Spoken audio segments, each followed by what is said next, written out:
Hello friends, how are you? Yes, I am fine, thank you. अब हम लोग second class के maths पढ़ने वाले हैं। तो सबसे पहले पेज नंबर 14 ओपन कर लीजिए और यहाँ पे हम ये स्टोरी पढ़ने वाले हैं जिसका कि नाम है the big carrot. An old man planted a carrot seed. एक बूढ़े आदमी ने एक कैरेट का सीड प्लांट किया। The carrot grew big and sweet. वो जो कैरेट थी वो बड़ी और मीठी बन चुकी थी। It grew very very big.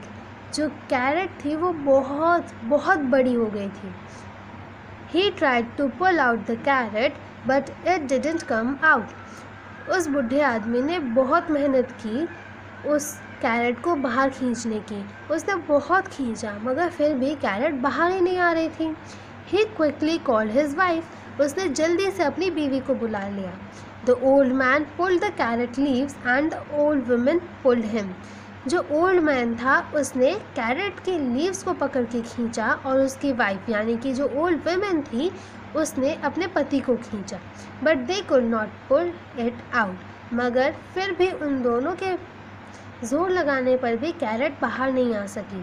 The old women called her grand daughter. जो बुढ़ी औरत थी उन्होंने अपनी ग्रैंड डॉटर यानी कि अपनी बेटे की बेटी को बुलाया।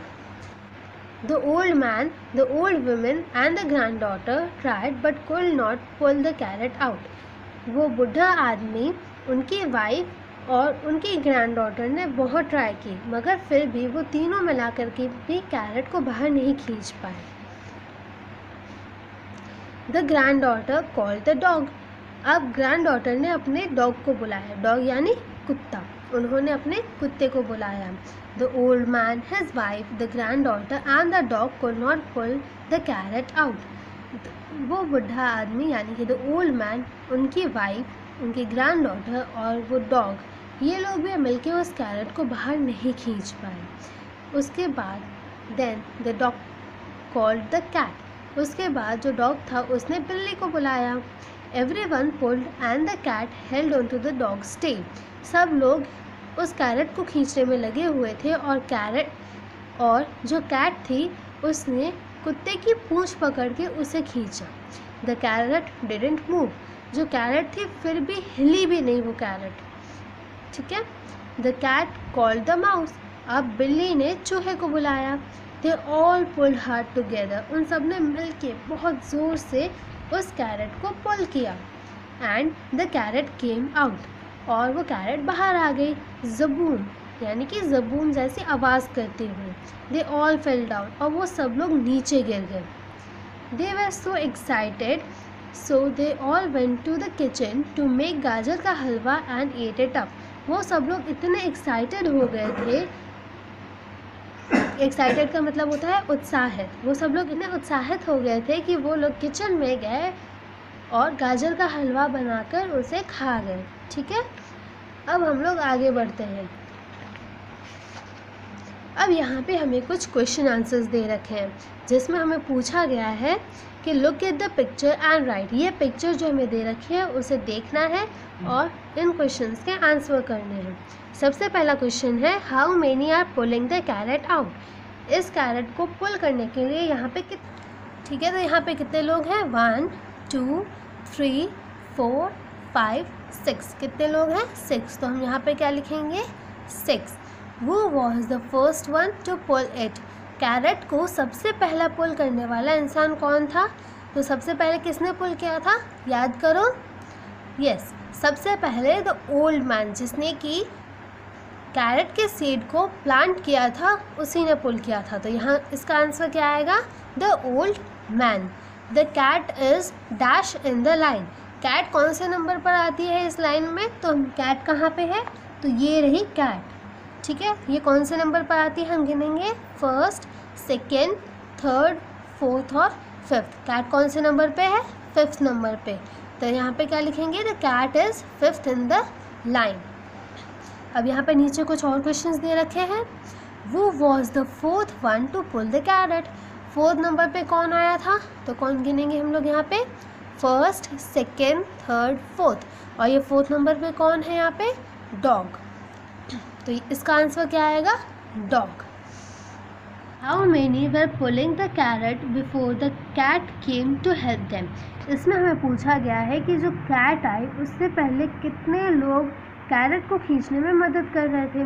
तो हम यहाँ पे गिनेंगे, कैट कहाँ पे है, ये रही कैट, ठीक है। तो इससे पहले कितने लोग हैं, 1 2 3 4, कितने लोग हैं यहाँ पे, 4। तो इसका आंसर आएगा 4 पर्सन्स, ठीक है। हमें क्या बोला गया है, make a cap on the third one in the line. Cap का मतलब होता है टोपी। हमें यहाँ पे इस लाइन में जो तीसरे नंबर पर है, यानी कि जो थर्ड वन है, उसके सर पर कैप बनानी है। तो तीसरे नंबर पे कौन है, फर्स्ट सेकेंड थर्ड, मतलब हमें उनकी ग्रैंड डॉटर के सर पे कैप बनानी है। तो अब आप लोग यहाँ पे कैप बनाएंगे, ठीक है। फिर है मेक अ मॉस्टेच और for the 6th one in the line. जो 6 नंबर पे है उसकी हमें मॉस्टेच यानी कि मूछे बनानी है। अब 6 नंबर पे कौन है, first second third fourth fifth sixth, यानी कि हमें माउस की मूछे बनानी है। अब हम लोग आगे बढ़ते हैं। यहाँ पे हमें लिखा हुआ है last century Seema had made a design with different bindis. ये जो सीमा नाम की लड़की है उसने एक डिज़ाइन बनाई है अलग अलग बिंदीज का इस्तेमाल करके, जो कि हमें यहाँ पे दिखाई दे रही है। अभी हमें क्या बोला गया है, look at the groups and guess the total number of bindis. अभी हमें इस ग्रुप को देखना है और इसमें टोटल कितनी बिंदीज हैं उनको गिनना है।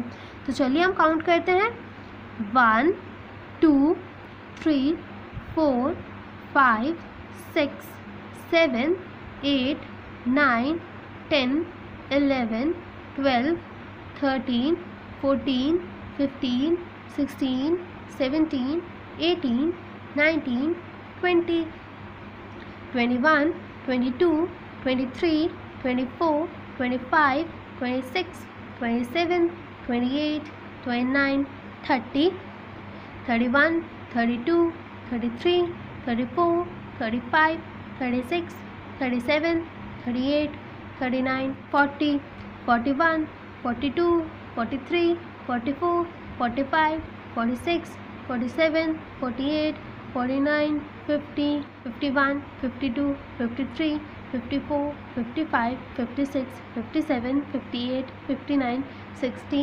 61 62 63 64 65 66 67 68 69 70 71 72 73 74 75 76 77 78 79 80 77 78 79 एंड 80, ठीक है।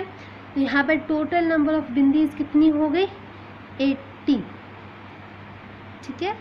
और यहाँ पे अगर हम लोग एक चीज़ नोट भी कर सकते हैं कि यहाँ पे ये जो एक ट्राइंगल इन्होंने बनाया हुआ है उसके अंदर टोटल 10 नंबर्स ऑफ बिंदी हैं, ठीक है। और यहाँ पे हमें टोटल कितने ट्राइंगल्स दिख रहे हैं, 1 2 3 4 5 6 7 एंड 8, ठीक है। तो हमें यहाँ पे 8 ट्राइंगल्स दिख रहे हैं और एक ट्राइंगल में 10 बिंदियाँ हैं। इसका मतलब हुआ कि टोटल ट्राइंगल्स में 80 बिंदीज हैं, ठीक है। अब हमें आगे पूछा गया है, draw more groups to complete 100 bindis. How many more bindis do you have to draw. अब हमें पूछा गया है कि हमें और ग्रुप्स बनाने हैं जिसकी वजह से जो टोटल नंबर ऑफ बिंदीज हैं वो 100 हो जाए। और इसके लिए हमें और कितनी बिंदीज की ज़रूरत पड़ेगी, तो हमारे पास यहाँ पे 80 बिंदीज तो पहले से हैं, तो हमें 100 माइनस 80 करेंगे तो हमारे पास क्या बचेगा, 100 माइनस 80 करेंगे तो क्या बचेगा, वेरी गुड, 20 बचेगा। तो यहाँ पे हमें 20 ऐसी और बिंदियाँ बनानी है। और सेम अगर हम लोग डिज़ाइन बनाएंगे तो हम कैसे बनाएंगे कि 10 बिंदियों का एक ट्राइंगल और उसके साथ 10 बिंदियों का और ट्राइंगल, ठीक है। तो अब ये डिज़ाइन आप लोग भी अपने घर पे बनाइए, मैं आपसे बाद में बात करूँगी, ठीक है। Bye bye.